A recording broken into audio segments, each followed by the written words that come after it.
The 8th Vendee Globe is in its second week. Towards the middle of the fleet, uncomfortable sailing constraints have faded slightly, making room when weather conditions allow it to taking care of one's own precious self. And the first comfort is a shower. And on Cape Verde's latitude, it feels rather good. As much as others, maybe even more, he particularly savors to glide in the trade wind. For his third participation, Quito de Pavon had never made it so far into the race. Here we are off Cape Verde Islands. Weather's fine, it's great, but on the other hand, it's like a pressure washer all over. I tell you, the boat's clean. For the boats ahead, the trade wind is already part of the past. A privileged witness, however, worried. Jérémy Bayou. It's a battlefield. We're well into the Doldrums, but bloody clouds. Look at these. Bloody dark clouds, 30 knots. Gotta watch out. So yes, they're in the Doldrums. This zone between Africa and South America, where Northern Hemisphere and Southern Hemisphere trade winds crash into each other, forming a climatic hodgepodge going from the most violent rains to the calmest. So here's the entrance of the Doldrums. Not much fun since this morning. Wind turned 180 degrees and we're in a dead zone. You want to see a foil that's good for nothing? Here, nothing at all. Except drag in the water. That's all it does. Alex Thomson foils, way ahead, has obviously worked at it a little longer. Around midday, Hugo Boss had pushed back his first pursuers Armel Leclerc and Sébastien Josse at more than 80 miles. His lead, as I say, is at least even. We did have a little look at his video this morning. Alex saw the supermoon and had a great Doldrums passage, and this is what Alex sent this morning. Hi everybody. Well, it's Monday night. It's been a fantastic day today. I think that's the easiest Doldrum crossing I have ever had. It was a bit of bouncing between clouds, but generally straight line, going fast. I never saw a 0.00, and I was in and out in a day. So amazing stuff, very happy, and of course I made a few miles as well. Difficult to know exactly how many miles I've made until those guys exit the Doldrums and until we're into the first couple of days of the South Atlantic trades. Normally, the rich get richer at this stage. As I get further south, I'll have more wind, and the wind will be further left, which means it's more reachy, I can ease the sails and go faster. So that should be the normal trend. Looking at the forecast, that's saying what it should happen, so hopefully we'll see an extension, and we'll have to see how that pans out at the end. As you can see behind me, we have a supermoon, apparently. So certainly looks super to me tonight. It's really lit up the sky, and I'll take that as a fantastic omen. So don't know about supermoon, but certainly a super Doldrums crossing for Alex Thomson. Critically, he said, never saw the 3 donuts, the legendary 0.00, but has made great progress and is just a fairly steady lead just now. We have, I hope, Conrad Coleman on Foresight Natural Energy online with us just now. Conrad, how are you today? Great, thank you, Andy. Great, thank you. Although I suffered a bit of a technical problem last night. You know how you can get those plastic tubes that you fill up with all sorts of food or things that you want? Right, so it's sort of like a toothpaste tube. Well, I've got a serious problem because we filled up one of these tubes with peanut butter, and I was putting peanut butter on a piece of bread, and it exploded last night. So I had peanut butter absolutely everywhere. So it's a very serious technical problem. I don't know how I'm going to continue. No, but aside from that, everything is doing just fine. If that's your biggest problem in the Vendee Globe, you'll be laughing all the way round. Well, here's hoping, Andy. Here's hoping. Anyway, listen. How are you getting on? How much are you learning about the boat as you go? Because you didn't do that much sailing in the racing conditions before you started. No, that's right. It's very much been a course of learning by doing. And actually, that's one of the great advantages of ocean racing, and is you've got plenty of time to sort things out and to learn and try different scenarios. So I just heard Alex talking about the supermoon, and actually that's wonderful because it means that I can trim the sails at night just as if I would at day. You know, it's incredibly bright last night. So I've been trying different setups with the sails, different ways of trimming them, and I've discovered a good way of getting the boat going south. So that's good news. Tell us some of these things. What have you learned about the boat that it particularly likes, the sweet spots? What's making it go fast? Well, it's definitely a matter of it goes really well upwind and downwind. Reaching is not such a strength, and so it's going to be tricky. I think after the Doldrums, I'm really hoping that I have a good Doldrums passage and I can stay ahead of the group behind me, because I think that reaching out of the Doldrums is going to be hard for me, and I'm going to lose miles there. But at the moment, I'm pretty happy. It looks like Alex has made an incredible passage through the Doldrums. The weather looks pretty stable for my passage as well. So I'm just hoping that I can make it through what for me is one of the most difficult parts of the race. And what's your routine just now in these kind of trade winds conditions? Are you fairly settled in your routine? Are you very disciplined, or do you just take things as it comes? I kind of take it as it comes, but no, fairly settled, and that's just the fact that the wind is quite stable in strength. It's been 10 to 13 knots for the past 36 hours from roughly the same direction, although it oscillates 20 or so degrees. So I'm constantly trimming, constantly shifting around. But no, I mean I'm sleeping well. I'm enjoying being at sea. I've got lots of energy, so no, I'm feeling good. Doing any exercise on board? Any exercises during the day just to stay a little bit fit, or are you quite happy with just your sailing fitness?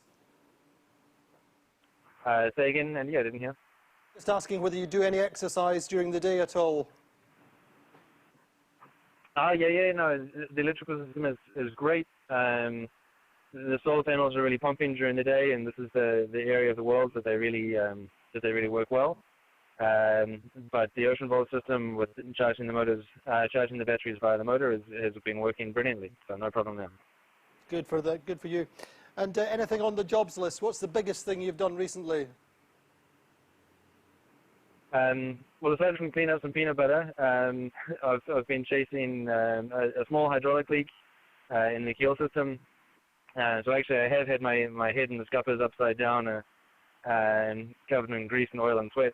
So that's been occupying a little bit of my time, but otherwise the boat's in great shape. Conrad, good to speak with you again. We'll catch you again in a couple of days on Foresight Natural Energy. Sounds good. Thanks, Andy. Have a good one. So that is Conrad Coleman on Foresight Natural Energy, going nice and steady. It's about 10 to 13 knots of breeze, and he was also mentioning the supermoon. The supermoon has been allowed him to trim nicely through the night, and say just generally going quite well. Really loving his race so far, and staying in a nice settled routine, getting plenty of sleep, and one or two little jobs to do. Let's have a look at the animation for the fleet at the moment. We can see that Hugo Boss, the pace is still fairly even between the two. Armel Leclerc and Vincent Rio are joined at the hip, really 1.8 miles of lateral separation between the two of them. Joss is 20 miles further out to the west and 18 miles behind.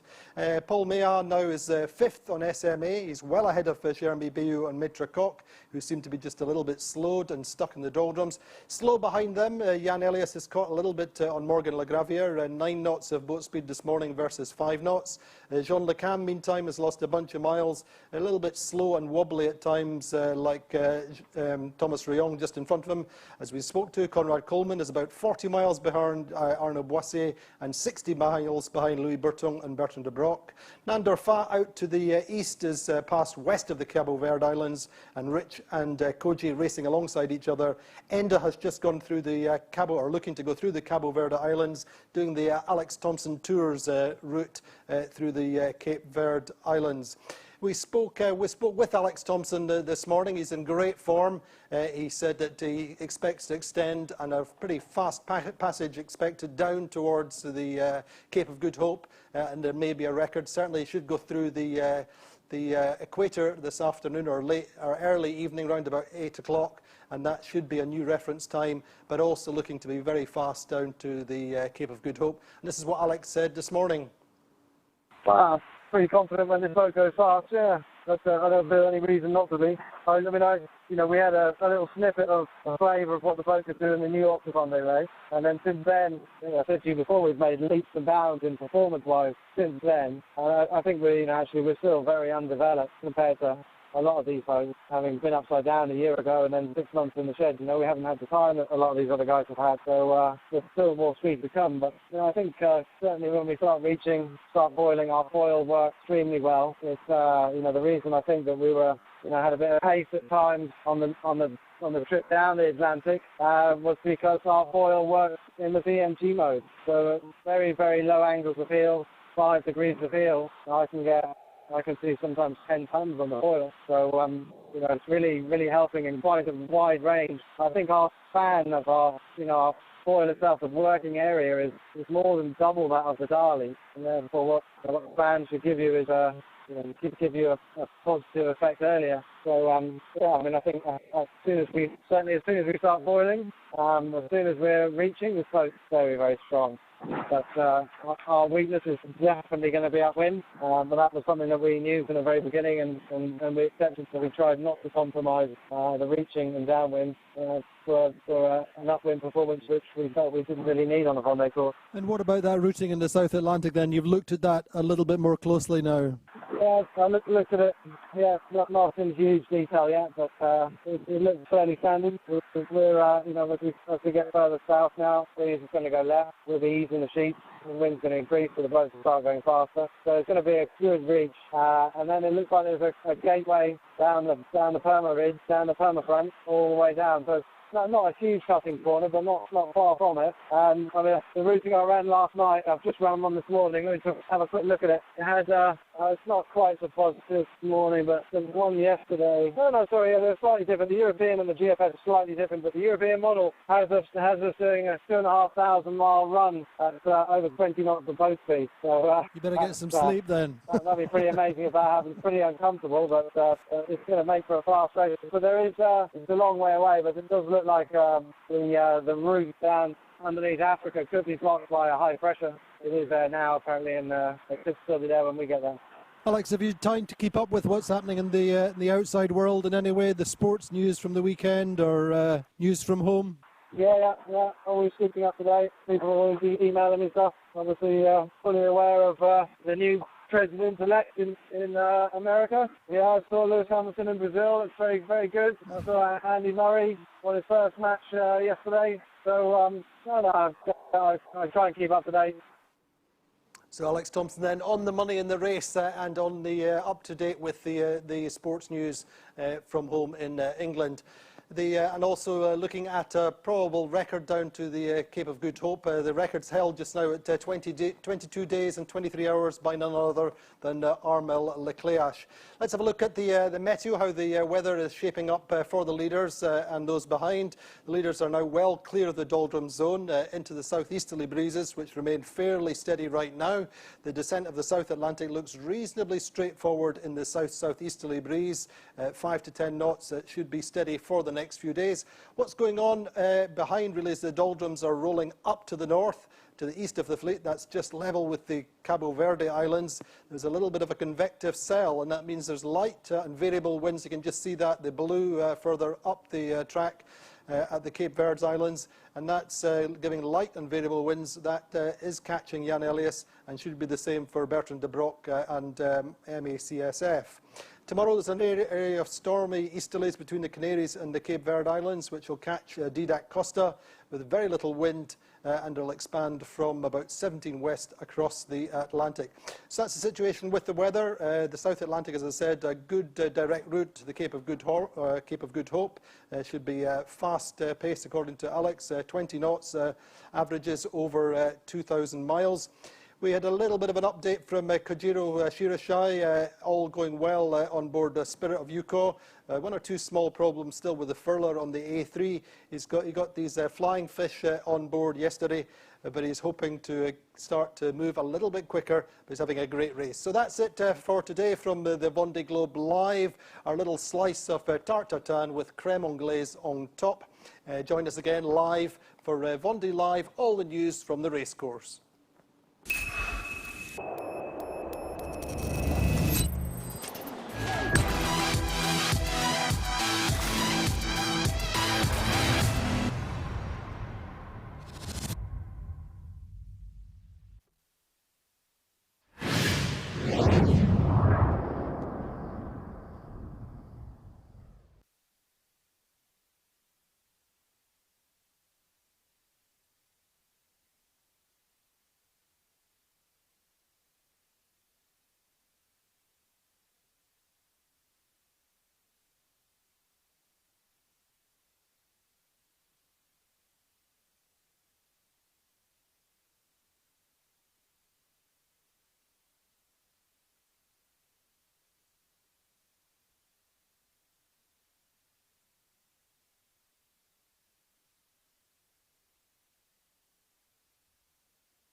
Bienvenue au bureau. Welcome for the office.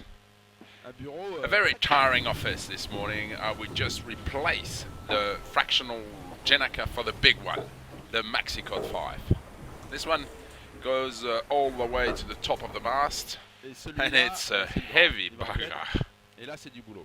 Just so you know how it works, you take this pedestal and turn the handles to fill the sail, and it takes a little while though. Then, before going on the foredeck, I put my harness on, not necessarily to clip myself on, but more so to wear a life jacket and carry the personal location beacon, safety rescuer, the flashlight, etc., etc.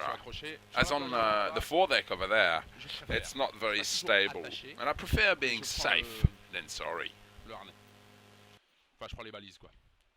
Then we actually start dropping the A7 on deck. We prepare the new one, we hoist the new one, and finally we pull it tight and off we go. We've added about 50 square meters of sail area, so the boat is much faster or can sail much lower. This kind of maneuver takes about an hour, and it's great when it's done.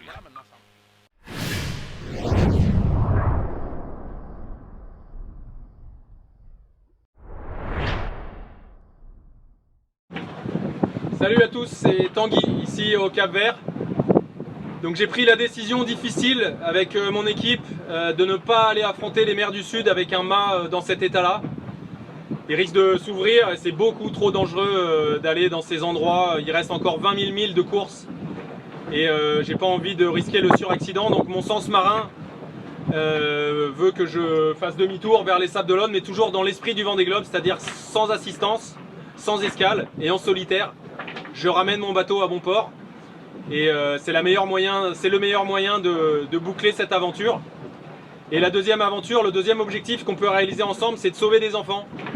Donc ici, il y a 2 ans, il y a une petite fille du Cap-Vert qui s'est fait opérer. Et je vais lancer ce petit nounours par-dessus bord en quittant le mouillage à quelqu'un qui va lui ramener.